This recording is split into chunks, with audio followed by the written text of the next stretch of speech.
Que a paz de Cristo esteja com todos vocês.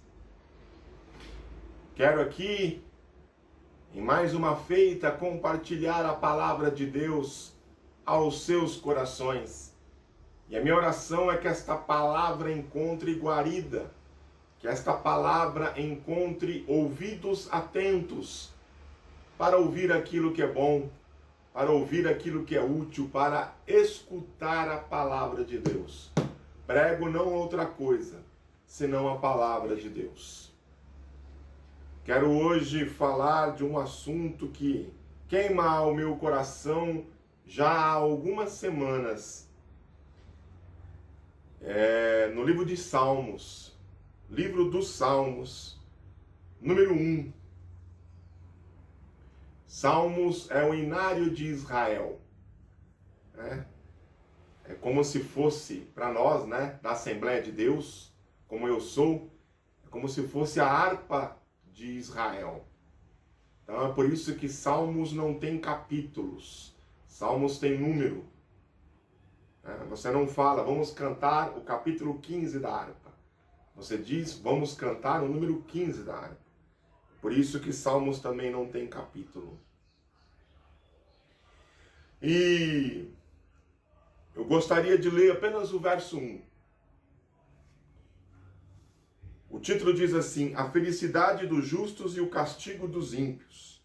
O verso 1 diz: bem-aventurado o varão que não anda segundo o conselho dos ímpios, nem se detém no caminho dos pecadores, nem se assenta na roda dos escarnecedores. Amém? Este é um salmo maravilhoso. Nós não sabemos quem o compôs. Os estudiosos dizem que não foi Davi. Alguns dizem que foi Jeremias e outros que foi o sábio Salomão. Mas ele é de uma riqueza incrível. Ele serve como introdução para os outros salmos do livro. Ele é uma grande introdução, uma grande porta, onde aqui é prefigurado como deve ser a pessoa que segue a Deus, como ela deve proceder. Eu acho que esse salmo, ele se parece muito com os evangelhos. Ele se parece muito com aquilo que Jesus fala na sua palavra nos evangelhos. Parece-me que é uma coisa que Jesus diria, falaria, ensinaria. Então, nada mais justo de que colocar este salmo como primeiro, como porta de entrada para todos os outros. Um salmo que nos ensina a como ter uma vida agradável a Deus. Olha, meus irmãos, nos antigos lares, nas casas dos crentes mais antigos, antigamente você entrava nessas casas, hoje já é mais difícil ver, mas ainda existe um quadro na parede denominado Os Dois Caminhos. Quando eu ia namorar com a Patrícia na casa da avó dela, lá tinha esse quadro. O quadro denominado Os Dois Caminhos, onde tinha um lado, o lado da esquerda era o caminho largo, um caminho cheio de benesses, teatro, cassino, onde as pessoas bebiam, e estava cheio de gente nesse caminho. Só que o fim dele levava à perdição. E o outro lado, o lado da direita, existia o caminho estreito, onde tinha uma igreja, tinha uma sala de escola dominical, pelo que eu me lembre, e existiam poucas pessoas indo por este caminho. Só que este caminho conduzia à vida eterna, à cidade gloriosa. Então este salmo ele fala um pouco disso, sobre esses dois caminhos que a vida nos apresenta. E ele começa chamando de bem-aventurado. O que é bem-aventurado? As traduções da palavra hebraica Asher, que seria o Azer lá, filho de Jacó, que virou tribo de Azer, na nossa Bíblia, é feliz ou felicidade, ou alegria, ou delícia. Seria alguma das palavras que poderia ser traduzida. Este verbete hebraico asher. Né? Uma vez eu li um escritor de que bem-aventurado significa mais do que feliz. Todo mundo busca a felicidade, mas Deus ele tem uma coisa ainda acima da felicidade. Todos dizem que a felicidade é o auge da vida humana, mas Deus tem algo preparado que vai além da felicidade. O que é isso, você me pergunta? Eu quero isso. Isso é a bem-aventurança. É quando Deus diz a você e a mim, bem-aventurado. É isso. É isso que Deus tem para nós. E o salmista diz, bem-aventurado o varão. Que não quero ser sexista, mas eu acredito que esta palavra serve tanto para homens e mulheres que me ouvem no dia de hoje. Que não. Então, a gente percebe aqui que o mandamento, ele é negativo. Irmãos, a lei só existe por causa da transgressão. Né? Então, uma lei existe para que se haja um limite naquilo que o homem pode ir fazer ou falar. E o homem transgride. E a lei existe, a punição existe para aqueles que transgridem a lei de Deus. Dos 613 mandamentos da Bíblia, 365 são negativos. Ou seja, não faça, não toque, não falem. É um para cada dia do ano. É como se todo dia, ano após ano, você dissesse, eu não posso fazer, eu não posso tocar, eu não posso falar. E os mandamentos positivos são 248, que tem a ver com o número de ossos em nosso corpo.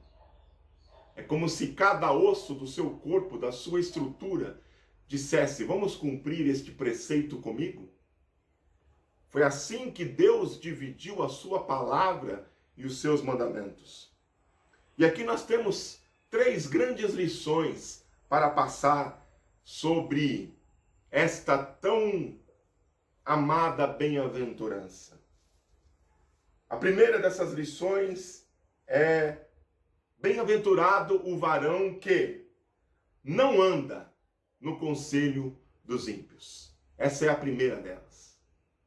Andar pode ser complicado. Você já escutou aquele ditado, diga-me com quem tu andas que eu te direi quem és? Minha avó sempre dizia isso. Então, é um ditado válido e verdadeiro.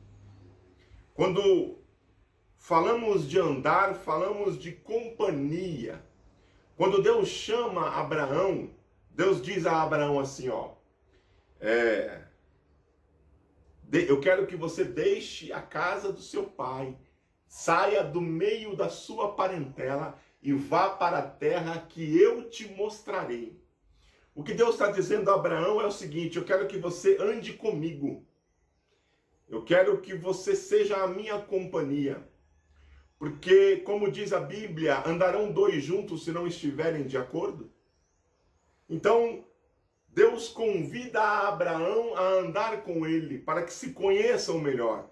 Ora, obviamente, Deus não precisava conhecer Abraão melhor. Seria um equívoco teológico eu dizer isso. Deus já conhecia Abraão intimamente, mas Abraão precisava conhecer o Senhor. E para conhecer o Senhor, ele precisava andar junto. É por isso que Deus o convida para caminhar com ele. Olha como é interessante isso. Aquele que anda acaba escutando um ao outro e vão andando e conversando. Me lembro lá dos 2 discípulos no caminho de Emaús, andando com Jesus. E depois, quando eles se lembraram desta feita, eles disseram assim, não ardia o nosso coração ou em outra tradução, não queimava o nosso coração quando ele falava essas palavras? Ou seja, andando e conversando e se fazendo conhecer.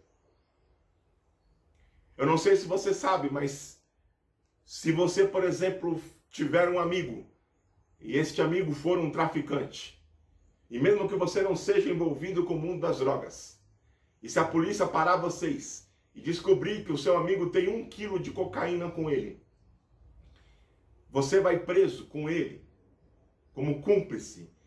Mas você vai dizer, mas eu não estou envolvido, eu nem uso drogas, ele é só meu amigo, eu estava só acompanhando ele.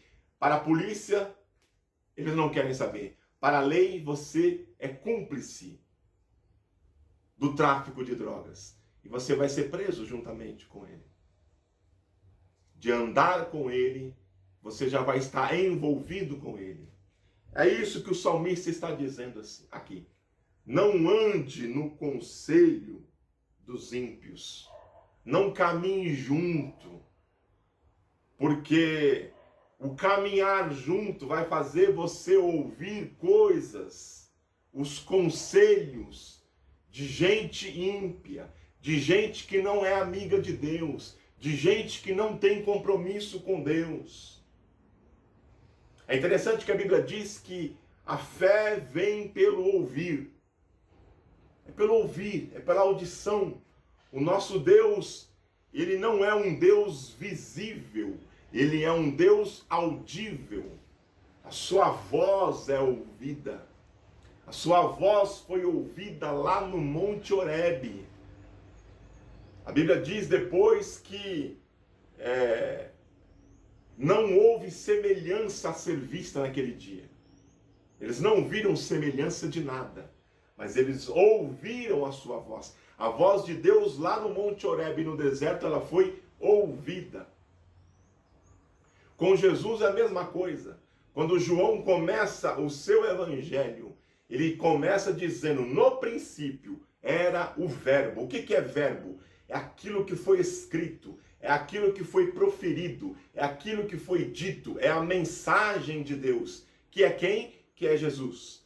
Veja, apesar de Jesus, obviamente, ter sido visto, João o apresenta como verbo.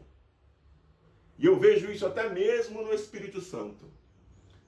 Quando na descida do dia do Pentecostes, a Bíblia diz que estavam todos reunidos em um mesmo lugar, quando de repente ouviu-se um som. Então o Espírito Santo se manifesta como som. Percebe? Nas 3 manifestações da Trindade, elas são audíveis, mais audíveis do que visíveis. Eu acredito que para o oposto disso, para a incredulidade e para a idolatria, também se começa pelo ouvir. E aqui o salmista nos alerta para isso, que nós não podemos ouvir, porque andar junto diz respeito a conversar, a dialogar e a ouvir o conselho dos ímpios. É assim que começa o caminho da idolatria.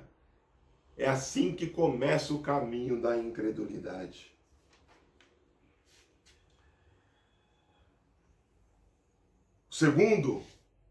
A segunda bem-aventurança é a seguinte: bem-aventurado o varão que nem se detém no caminho dos pecadores. Aquele que andava junto agora para ouvir. Ele para e fala assim, peraí, deixa eu prestar atenção no que você está falando. Tá interessante isso. Se deter aqui nesse contexto é parar para ouvir, é prestar atenção, é olhar nos olhos, é estar atento, focado naquilo que está dizendo. Se antes você ouvia, agora você está focado, você está interessado, você está envolvido.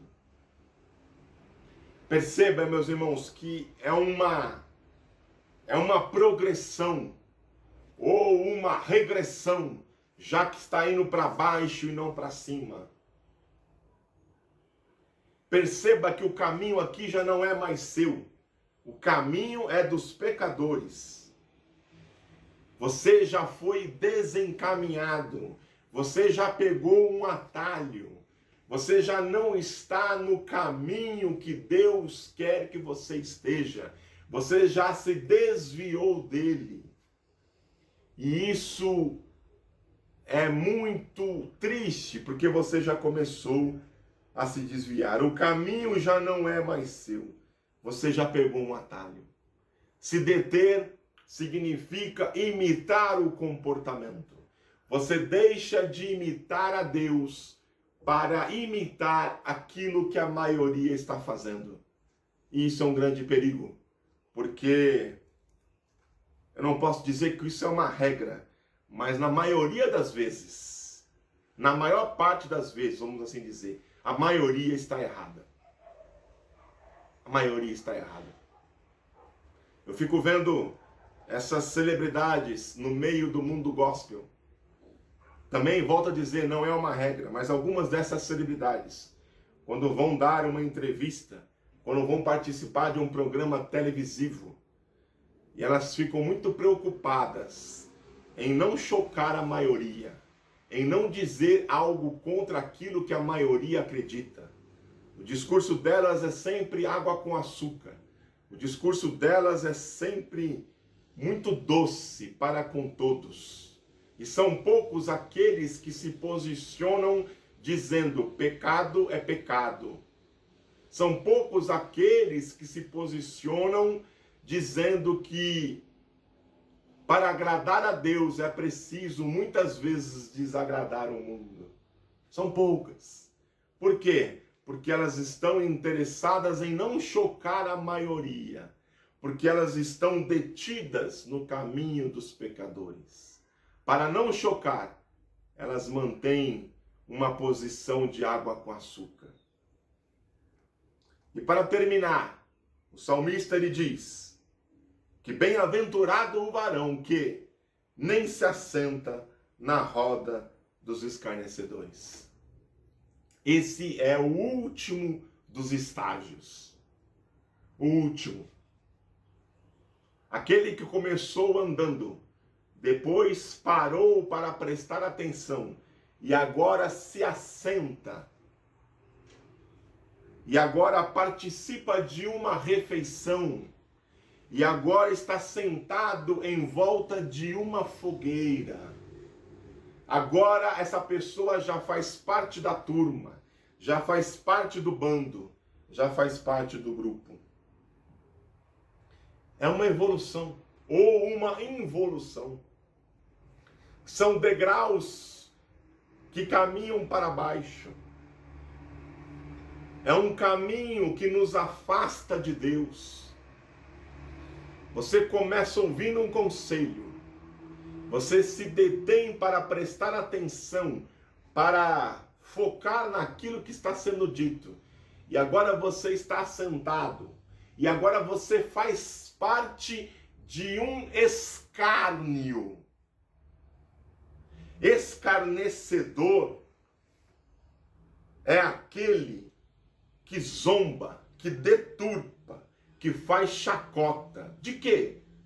De Deus e dos caminhos de Deus. É isso que um escarnecedor faz. E agora você é mais um. Você é um escarnecedor com eles. Você faz aquilo que eles fazem. Você começa ouvindo e você termina falando mal de Deus e da sua obra. E isso é uma tragédia. Este é o último estágio da incredulidade. Este é o último estágio da idolatria. Você que servia a Deus, agora cospe no prato que um dia você comeu. Você que adorava a Deus, agora faz escárnio de Deus. É algo muito sério.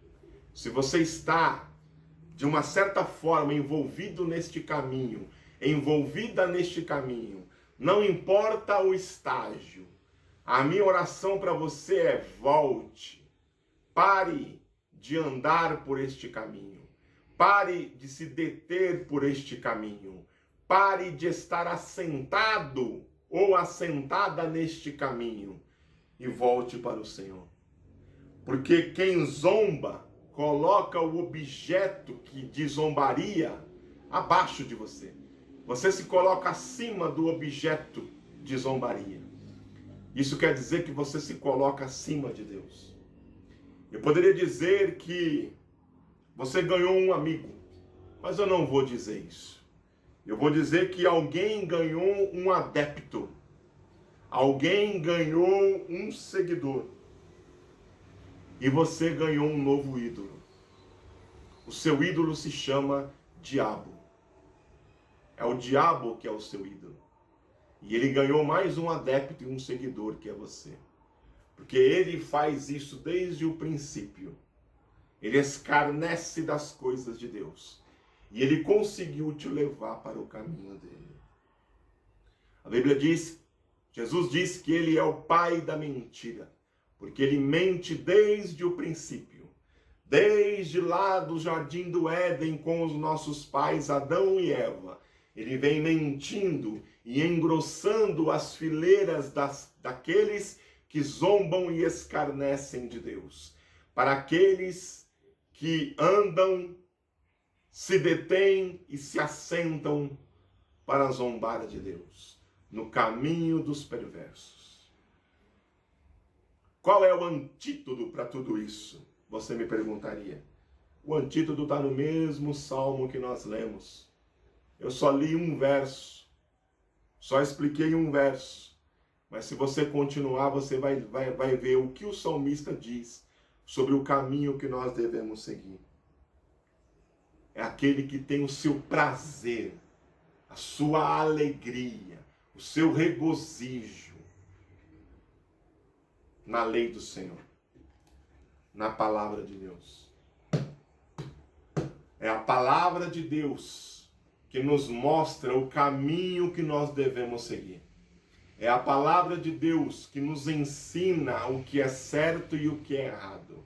É a palavra de Deus que nos ensina mais a andar com Deus, a se deter na presença de Deus em adoração e a se assentar na mesa com Ele, que é o que nós fazemos todas as vezes que vamos a um culto, onde nos assentamos para adorar.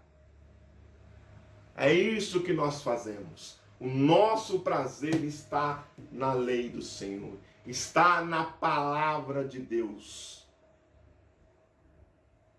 Esse é bem-aventurado, esse é mais do que feliz. Esse encontrou a verdadeira felicidade, o verdadeiro contentamento, que é a intimidade com o Deus Criador. Que esta palavra possa ficar no seu coração e que o Espírito Santo possa falar melhor na vida de cada um de vocês. Deus abençoe a sua vida em nome de Jesus.